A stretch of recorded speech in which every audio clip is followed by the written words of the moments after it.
দেশের স্বার্থে দ্রুতই তামিম ইকবালের জাতীয় দলে খেলা না খেলার বিষয়টিতে সিদ্ধান্ত হওয়া উচিত। তামিম ও বিসিবি দুই পক্ষ থেকেই এই বিষয়টি নিষ্পত্তি করতে উদ্যোগী হওয়ার কথা বলছেন আকরাম খান।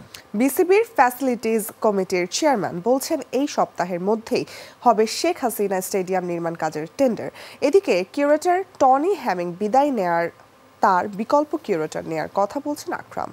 সিলন ফ্যামিলি ব্লেন্ডের কড়ালিকার আর সতেজ স্বাদের পারফেক্ট ব্লেন্ডে স্বপ্নেরা মিলুক টানা। তামিম ইকবালের জাতীয় দলে খেলা না খেলার বিষয়টি ঝুলে আছে লম্বা সময় ধরে। বিভিন্ন সময়ে ছড়িয়েছে নানা খবর। কখনো শিরোনাম হয়েছে এই বছর আর খেলবেন না তামিম, আবার সেই খবরকে ভিত্তিহীনও বলা হয়েছে। মূল কথা হলো পুরো বিষয়টা নিয়ে ধোঁয়াশা কাটেনি একদমই। তবে দেশের ক্রিকেটের স্বার্থে দ্রুতই সিদ্ধান্ত হওয়া উচিত বলছেন বিসিবি পরিচালক ও তামিম ইকবালের চাচা আকরাম খান।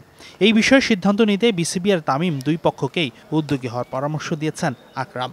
ব্যাপার আছে, আমার মনে হয় যে এটা দুই দিক দিয়েই কিন্তু আপনার এফোর্টটা আসতে হবে। তামিম কি চাচ্ছে, সে খেলবে কি খেলবে না, সে যদি খেলবে এবং বোর্ডে আমাদের জালাল ভাই আছেন, উনি যদি আলাপ আলোচনা করে যদি একটা সিদ্ধান্ত চলে আসে তাহলে এটা দেশের জন্য ভালো হবে, আপনার ক্রিকেটের জন্য ভালো হবে। কারণ যত লেন্দি হবে ব্যাপারটা কিন্তু তত খারাপ হবে। এদিকে আজ শুরু হবে, কাল শুরু হবে বলতে বলতে কেটে গেছে 2 বছর, কিন্তু শেখ হাসিনা স্টেডিয়ামের নির্মাণ কাজ শুরু হয়নি এখন। তবে স্টেডিয়াম নির্মাণের জন্য গঠিত কমিটিতে থাকা আকরাম খান বলছেন পর্দার আড়ালে কাজ হয়েছে প্রচুর।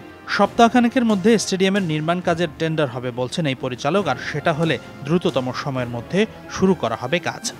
টেন্ডারের পর তো আপনার কাজ শুরু হয়ে যাবে, বাট টেন্ডার পৌঁছার আগে তো আমাদের টেবিলের মধ্যে কিন্তু অনেক কাজ থাকে, ড্রয়িং থাকে, আপনার যে কনসালটেন্ট আছে ওদেরও প্রচুর কাজ থাকে। তো আমরা মোটামুটি সব কিছু গুছিয়ে নিয়ে আসছি এবং টেন্ডারিংয়ের পর কিন্তু একটা সময় দেওয়া হয়। আপনার সময়ের মধ্যে ওদের আপনার এগ্রিমেন্টের ব্যাপার আছে, অনেক আন্ডারস্ট্যান্ডিংয়ের ব্যাপার আছে, সেগুলো হয়তো মাস 3 মতো লাগবে, হয়তো 3 থেকে 4 মাস। তারপর ওরা ওদের কাজ শুরু করবে, আমরা আমাদের যে দায়িত্ব আছে সেগুলো আমরা পালন করবো।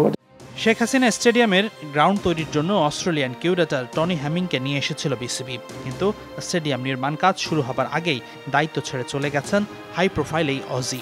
হ্যামিংয়ের বিদায়কে বড় ক্ষতি বললেও দ্রুতই তার জায়গায় নতুন কিউরেটর নেবে বিসিবি, বিশ্বাস আকরামের। যিনি চলে গেছেন উনি কিন্তু আসলে অনেক উঁচু মানের একজন কিউরেটর ছিলেন, ওনার রিপুটেশন অনেক ভালো ছিল। আমরা ইনশাআল্লাহ ওনাকে যেভাবে এনেছি আমরা চেষ্টা করব ওনার মতো আরেকটা নিয়ে আসতে, বাট এটা একটা সময়ের ব্যাপার। এদিকে বিশ্বকাপের পর প্রায় 1.5 মাস বিরতি দিয়ে পাকিস্তানের সাথে টেস্ট সিরিজ খেলবে বাংলাদেশ। পাকিস্তানের সেই সফরে টাইগার ব্যাটারদের কঠিন পরীক্ষা দিতে হবে ধারণা আকরামের। হাসানুর রহমান, যমুনা স্পোর্টস, ঢাকা।